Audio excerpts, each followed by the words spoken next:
Desde outubro de 2012, as operações de importação e exportação de serviços precisam ser registradas no Siscoserv, sigla para Sistema Integrado de Comércio Exterior de Serviços, Intangíveis e outras operações que produzam variação no patrimônio. O sistema é gerenciado por técnicos do Ministério do Desenvolvimento e da Receita Federal. Na prática, significa que pessoas físicas e jurídicas que realizarem compra ou venda internacional de serviços deverão prestar informações ao governo. E é preciso ficar atento: quem descumprir o prazo de envio de informações pode pagar multa. Para esclarecer todos os pontos dessa nova obrigação acessória, convidamos Vanessa Miranda de Melo Pereira, profissional da contabilidade, advogada e também gerente de tributos direitos da Thomson Reuters Fiscosoft. Ao final de sua apresentação, ela bate um papo e tira dúvidas com Cibele Pereira Costa, empresária contábil e conselheira do CRC-SP.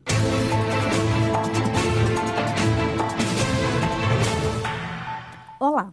Hoje falarei com vocês sobre o Siscoserv, que é o Sistema Integrado de Comércio Exterior de Serviços, Intangíveis e outras operações que produzam variações no patrimônio.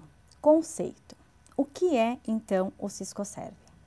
O Siscoserv é um sistema informatizado de registro de informações criado com o objetivo de registrar as transações entre residentes e domiciliados no Brasil e residentes no exterior, em relação à prestação de serviço, a intangíveis e outras operações que produzam variação no patrimônio da pessoa física ou da pessoa jurídica.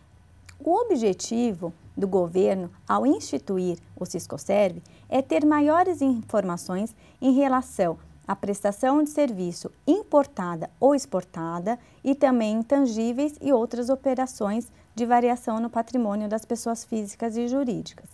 Isso porque, até muito recentemente, a Receita Federal ela tinha apenas o controle das importações e importações de mercadorias e produtos. E em relação à prestação de serviços intangíveis, ela não tinha informação alguma, porque apenas o Banco Central registrava algumas dessas operações e a Receita Federal ela não obtinha essas informações de uma forma regular, de uma forma periódica.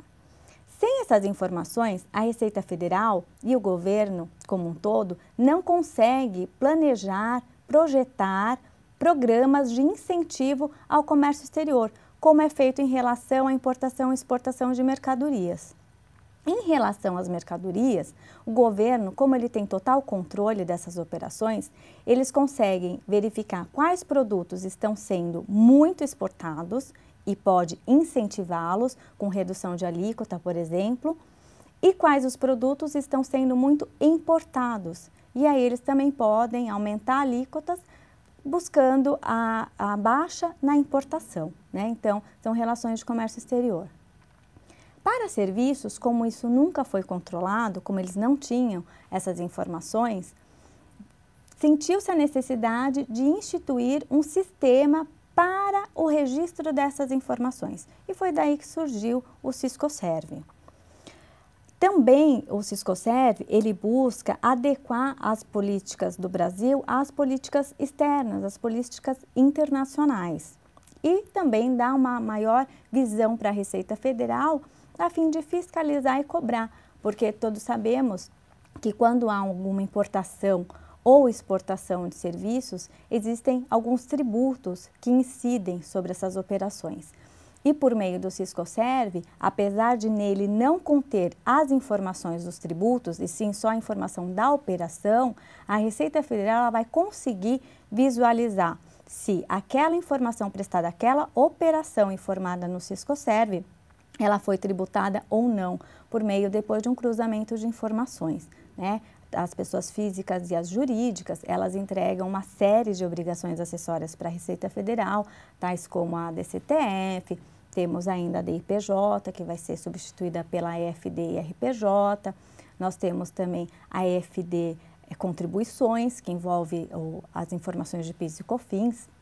Então, a Receita Federal, cruzando essas obrigações acessórias com o Siscoserv, ela vai conseguir, de uma forma mais efetiva, fiscalizar e, se for o caso, até autuar as empresas que praticam operações com o exterior e não recolhem devidamente, não apuram devidamente os seus tributos. Em relação à importação de serviços, a gente tem a questão do imposto de renda retido na fonte, né? Então, tem toda uma sistemática que precisa ser analisada e que a Receita Federal ela vai conseguir visualizar de uma forma mais efetiva e poder fiscalizar.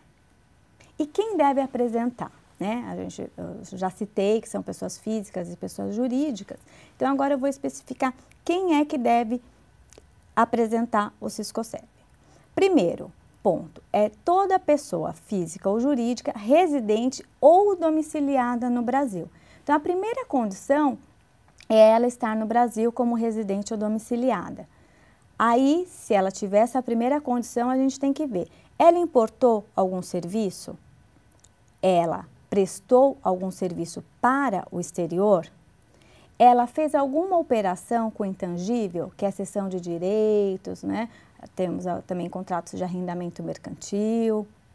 Ela teve essa situação? Ou a pessoa física ou jurídica, ela teve essa variação no patrimônio e é um ente despersonalizado? Então, todas essas situações, elas são situações que obrigam essas pessoas a apresentarem o Siscoserv. Em relação aos entes despersonalizados, eu vou citar alguns exemplos para ficar bem claro o que seriam esses entes despersonalizados. São pessoas, né, são situações em que a pessoa ela precisa de um representante para praticar as ações. Então, por exemplo, se eu tenho um espólio, uma massa falida, se eu tenho órgãos da administração pública, né, eles não têm personalidade jurídica própria, então eles se socorrem de representantes para praticar as suas ações. Exemplificando em relação ao espólio. Se eu, Vanessa, eu morro, eu tenho como espólio meu conjunto de bens que eu deixei, meu patrimônio, né, o conjunto de bens que eu deixei é chamado de espólio. E alguém vai representar esse espólio em suas demandas, né, judicialmente, vai ser aberto o inventário, arrolamento, vai ter o representante legal do espólio e é esse representante que vai praticar todas as atividades que eu, em vida, praticaria e agora o espólio tem que continuar cumprindo. Então, a gente tem, por exemplo, a declaração de imposto de renda da pessoa física. Então, a pessoa que morre, ela continua obrigada à declaração da pessoa física, só que ela não pode entregar. Então, quem que vai entregar? O seu representante. Em regra, o inventariante, por exemplo. E da mesma forma é o cumprimento do Siscoserv. Os entes despersonalizados também são obrigados à apresentação do Siscoserv. Dispensa de apresentação. Nem todas as pessoas físicas e jurídicas estão obrigadas a apresentar o Siscoserv. Aí nesse slide eu relaciono quais são os dispensados de apresentação, que são as empresas optantes pelo Simples Nacional, desde que estejam regularmente inscritas, né, não pratiquem nenhum tipo de atividade vedada. Os microempreendedores individuais, que é o MEI, que são aqueles que faturam até 60 mil ano ou uma média de 5 mil mês. E as pessoas físicas residentes no Brasil, que tenham operações com o exterior até 30 mil dólares por mês. E desde que não pratiquem uma atividade mercantil, né, que não sejam realmente que não explorem essa prestação de serviço, essa atividade, como forma de obtenção de lucro, mas que pratiquem essa atividade de uma forma esporádica, enfim, não objetivando lucro. Então, todas essas pessoas, elas estão dispensadas da apresentação do Siscoserv. Contudo, o legislador, ele impôs uma exceção a essa regra de dispensa. Qualquer dessas pessoas que tenham qualquer tipo de programa governamental de fomento de comércio exterior, elas não estarão dispensadas. Então, eu vou citar um exemplo. Se eu tenho uma empresa do Simples Nacional, que ela tem um contrato de adiantamento de câmbio, que ela tenha algum regime especial diferenciado para exportar ou importar, ela não estará dispensada da apresentação do Siscoserv. Então, pela regra geral, ela está, mas a gente tem que sempre observar essa exceção à regra, que é em relação a programa governamental de fomento de comércio exterior. São programas que às vezes incentivam por forma de financiamentos diferenciados, às vezes em forma de regimes especiais. Então, tem várias formas de fomentar o comércio exterior. Às vezes, para o Brasil, é interessante incentivar que seja exportado determinado produto para ingresso de divisas, enfim, existem essas questões que, por vezes, fazem com que a legislação dê esse tipo de incentivo. E aí, nesse caso, para essa pessoa jurídica ou física que tenha esse programa, ela vai estar obrigada ao Siscoserv enquanto ela estiver nesse programa. Operações informadas. Quais são as operações que nós vamos informar no Siscoserv? Eu vou informar toda a questão de importação e exportação de serviço. Então, eu na qualidade de importador de serviço ou eu na qualidade de exportador de serviço, eu vou prestar essa informação no Siscoserv. Todas as transações envolvendo intangíveis. Então, tem um contrato de arrendamento mercantil, eu tenho um contrato de cessão de direito, de uso, eu vou ter que informar essa transação no Siscoserv. E todas as outras operações que produzam de alguma forma variação no patrimônio e que estejam relacionadas na lista da ANBS, que é a Nomenclatura Brasileira de Serviços, que é o que foi criado, bem parecido com a NCM. A gente tem a NCM para mercadorias e produtos e agora a gente tem a ANBS, que é para serviços intangíveis. Então, a gente tem uma lista com a numeração para cada serviço e cada intangível. E é por essa nomenclatura que a gente presta informação no Siscoserv. E também a gente tem que informar as operações com a presença comercial no exterior. O que significa isso? São empresas brasileiras que possuem uma representação comercial no exterior. Então, uma filial, uma sucursal de uma empresa brasileira no exterior também tem um módulo específico para esse tipo de informação. E eu queria frisar um ponto de extrema importância, que é a relação da obrigatoriedade da prestação de informação e a formalização do contrato no Banco Central, o contrato por escrito. Não existe essa relação. Então, ainda que eu não tenha fechamento de câmbio, ainda que eu não leve o meu contrato para registro no Banco Central, eu tenho que prestar essa informação no Siscoserv. Então, o Siscoserv é independente de fechamento de contrato de câmbio, de contrato formal, basta eu ter a prestação de serviço, tomando ou prestando a operação de intangível, variação no patrimônio, que eu estou obrigado ao Siscoserv. Lembrando que no Siscoserv não existe informação em relação a mercadorias e produtos. Isso é objeto do Siscomex, é um outro sistema, tem um outro critério, uma outra padronização, que não se confunde com o Siscoserv.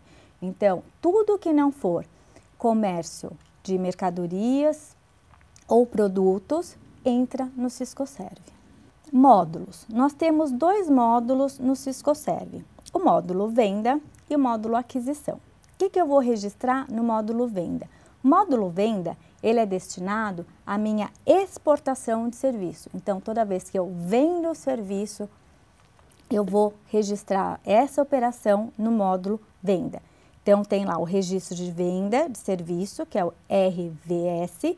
Eu tenho o registro de faturamento, que é a minha cobrança por esse serviço prestado, e tenho o registro de presença comercial, que é aquela situação de eu ter uma empresa brasileira com uma filial, sucursal e etc. no exterior. E o segundo módulo é o módulo aquisição. Toda vez que eu importar um serviço ou tiver uma operação de contratação de um intangível, eu vou ter que informar no módulo aquisição. No módulo aquisição, eu tenho o registro de aquisição do serviço, que é o RAS, e tenho o registro de pagamento, que é o RP. Então, nós temos dois módulos e o módulo venda tem 3 registros e o módulo aquisição 2 registros. E como apresentar? Eu já tenho todas as informações, prestei um serviço ou tomei um serviço e aí eu quero informar como que eu vou prestar essas informações, eu, pessoa física ou pessoa jurídica. Bom, você pode ter o acesso por meio do ECAC, que é o Centro Virtual de Atendimento ao Contribuinte. Você pode acessar por meio do site da Receita Federal, que está aí na tela de vocês, né, receita.fazenda.gov.br, ou direto no site do Ministério do Desenvolvimento da Indústria e do Comércio Exterior, que é o MDIC, que é ciscoserve.mdic.gov.br. Nós temos também programas em plataforma web e para a transmissão dessas informações é necessário o certificado digital na forma do e-CPF. Então, a gente não pode usar o e-CNPJ, a gente vai ter que se utilizar de uma procuração eletrônica e fazer por meio do e-CPF. Aquelas empresas que possuem muitas informações, elas não conseguem encaminhar essas informações de forma online, preenchendo tela a tela, por meio desses links. Então, a gente tem o manual, o manual número 7, né?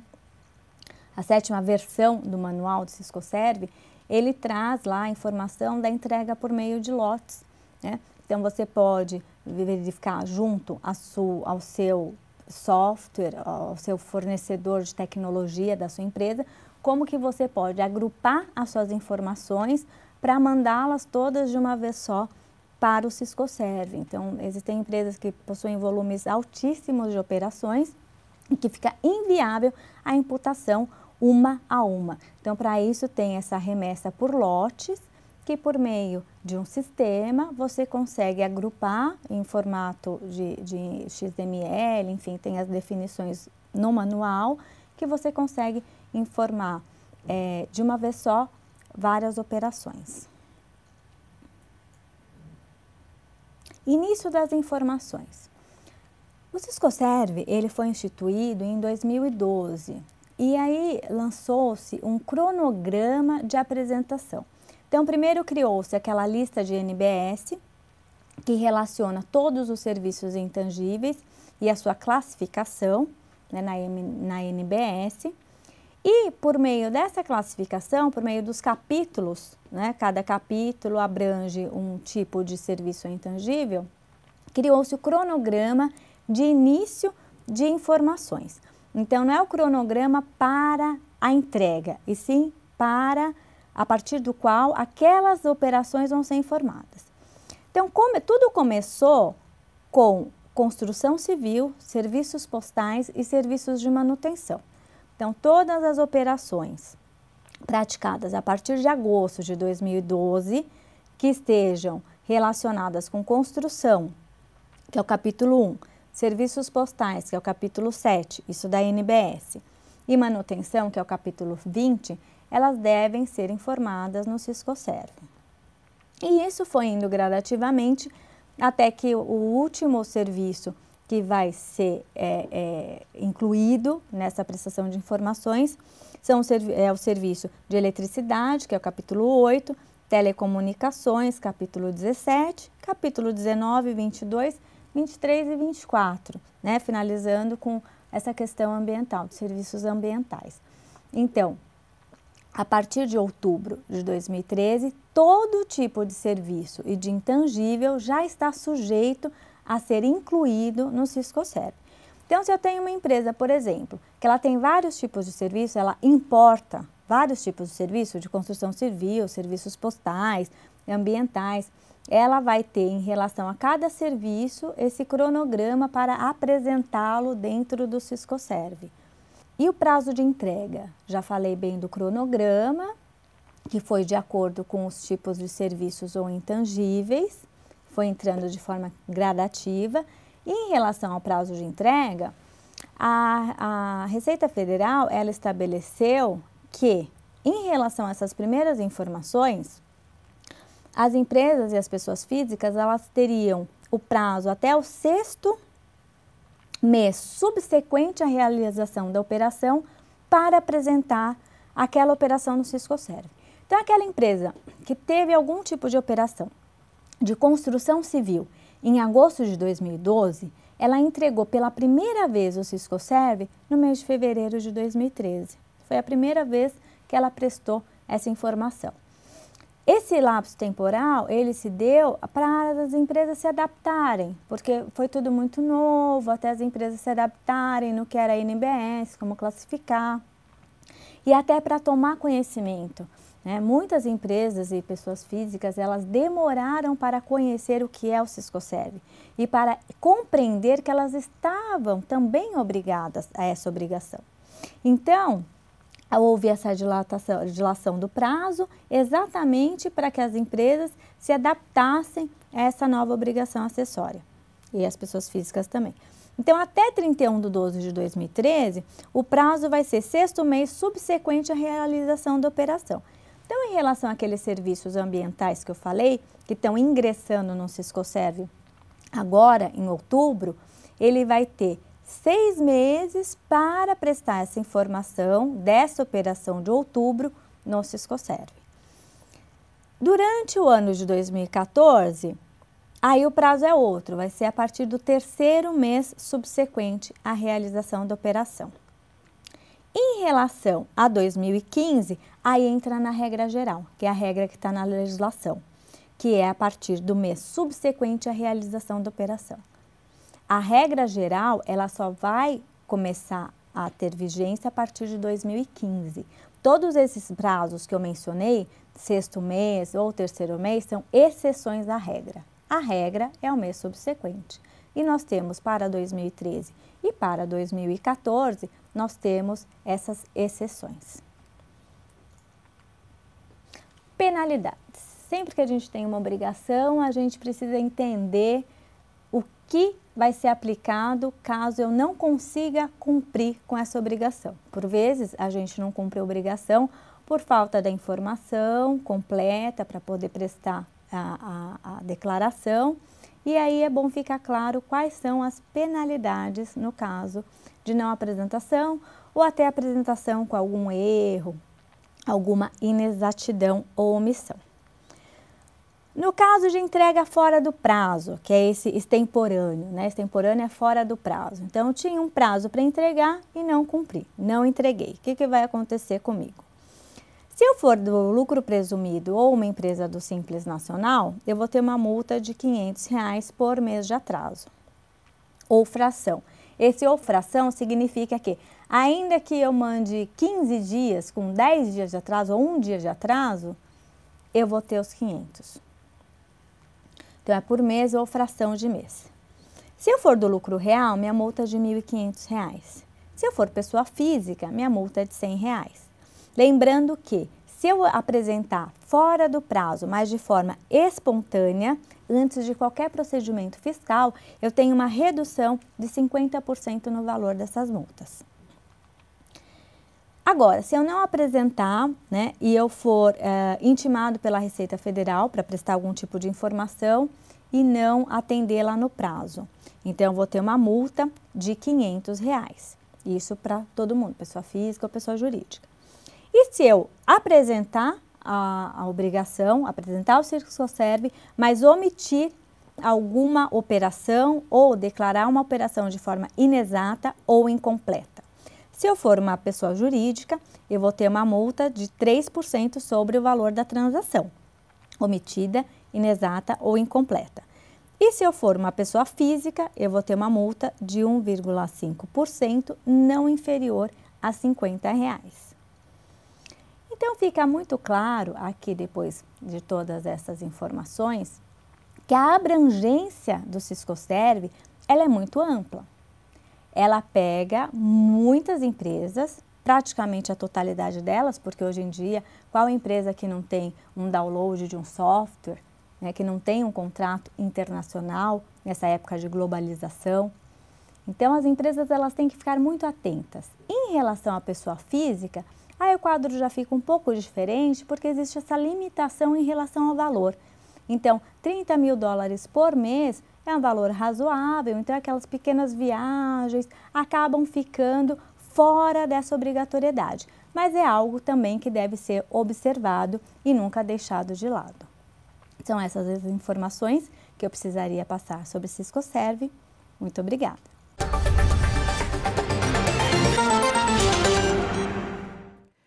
Bom, após a excelente apresentação da Vanessa, nós vamos agora retomar alguns pontos do assunto do Siscoserv para poder gravar e podemos aplicar a legislação da forma correta. Vanessa, quais são os principais fatos, quais são os fatos que devem ser declarados no Siscoserv? Bom, no Siscoserv a gente tem que declarar toda a operação de importação ou exportação de serviço, também as operações com intangíveis e qualquer outra operação que implique variação no patrimônio da pessoa física ou jurídica. E o que eu ressalto? Que as operações com mercadorias e produtos, elas ficam fora do Siscoserv, porque elas já são objeto do Siscomex. Então, é uma informação que a Receita Federal já tem há muito tempo e para o Siscoserv, então, entram apenas as informações que não são prestadas no Siscoserv. Então, em relação a serviços, intangíveis e outras variações no patrimônio. Quando a Receita Federal implantou o sistema, ela estabeleceu um cronograma de entrega, né? E agora, efetivamente, a partir de qual mês a empresa ou a pessoa física deverá prestar as informações ao Siscoserv? A primeira apresentação, ela ocorreu em fevereiro de 2013. Por quê? Dentro desse cronograma, o legislador, ele indicou por tipo de serviço ou intangível qual é o momento que a operação deve ser informada. Então, exemplificando. Tudo começou com as operações com construção civil, serviços postais e manutenção. Foram os primeiros serviços que entraram no Siscoserv. Esses serviços entraram no Siscoserv a partir das operações ou prestações de serviços iniciadas em agosto de 2012. Só que o legislador ele deu um prazo para a empresa apresentar essas informações no Siscoserv. Então, ele fez a operação em agosto de 2012, mas ele efetivamente entregou essa informação por meio do Siscoserv em fevereiro de 2013, porque ele teve um prazo que é até o 6º mês subsequente à operação. E aí foi sucessivamente, existem atividades que ingressaram a partir de setembro de 2012, outubro e assim por diante, finalizando agora em outubro de 2013. Então, em outubro de 2013, todos os serviços intangíveis já estão abrangidos pela obrigatoriedade. E aí o prazo é esse, até o 6º mês subsequente à operação. E com relação às empresas do Simples Nacional, as empresas, os MEIs, né, os microempreendedores individuais, as pessoas físicas que não realizam as operações acima de 30 mil, elas estão dispensadas totalmente ou existe alguma exceção? Não existe exceção, né? Ela não pode descartar totalmente a obrigatoriedade. A exceção é que se essas pessoas elas tenham algum programa de fomento ao comércio exterior, elas ficam obrigadas ao Siscoserv. Então, qualquer tipo de programa de fomento, eu posso citar o ACC, que é adiantamento de contrato de câmbio, eu posso citar algum tipo de regime especial que beneficie essa pessoa a fazer exportação, então ela não está dispensada. Toda pessoa do Simples Nacional, MEI, ou física que que faça parte desse programa, que seja beneficiada com o programa de fomento ao comércio exterior, não está dispensada. Bom, eu acredito assim que uma pergunta muito recorrente deve ser com relação aos contratos de empréstimo. O que, na verdade, deve ser informado num contrato de empréstimo? É realmente uma pergunta recorrente, né? Quem tenha algum financiamento, algum empréstimo internacional, tem que ter em mente que a informação é em relação ao serviço que ela está tomando dessa instituição financeira, desse banco, enfim.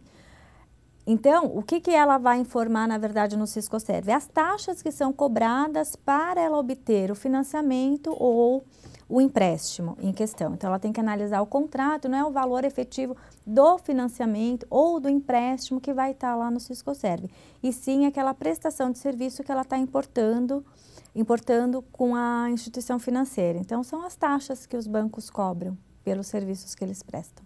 E na prática, assim, eu preciso fazer o Siscoserv. Onde que eu entro? É um programa que eu tenho que fazer o download ou é uma forma online? O que eu devo fazer? É uma plataforma online, né? A pessoa primeiro ela tem que ter o ECPF, que é por meio do ECPF que ela vai acessar, e ela pode entrar ou no site da Receita Federal, que é www.receita.fazenda.gov.br, ou do MDIC, que é www.siscoserv.mdic.gov.br. A norma ela fala que deve ser passado o Siscoserve para as pessoas físicas e jurídicas residentes no Brasil e que realizem operações no exterior de serviço, intangíveis, etc. E as empresas não residentes, mas qual deve ser esse tratamento? Deve ser entregue? Não entrego? Não, quem é residente no exterior não entrega a Siscoserve, né? A legislação do Brasil, ela não consegue alcançar os não residentes em relação à obrigação do Siscoserve. Então, só quem é residente no Brasil, residente ou domiciliado, e pratica operação com um não residente, então pode ser até que a operação seja no Brasil, mas seja com um não residente, vai ter a obrigatoriedade do Siscoserve dentro daquelas regras que eu falei na apresentação. E quem é não residente no Brasil não tem essa obrigatoriedade. Vanessa, a gente agradece a sua excelente palestra, a sua vinda aqui foi bem esclarecedora e os profissionais que estão nessa obrigatoriedade, que fiquem atentos, porque a legislação ela tem os seus detalhes e é importante entregar no prazo para que não incorra em nenhuma multa. Então, muito obrigado e até a próxima. O Espaço Técnico deste mês fica por aqui, agradecendo aos convidados pela participação. Outras informações importantes para o setor contábil você confere nos programas CRC-SP Notícias, canal IFRS PMEs e também no CRC-SP Conversa. Então, continue ligado na TV CRC-SP e até a próxima!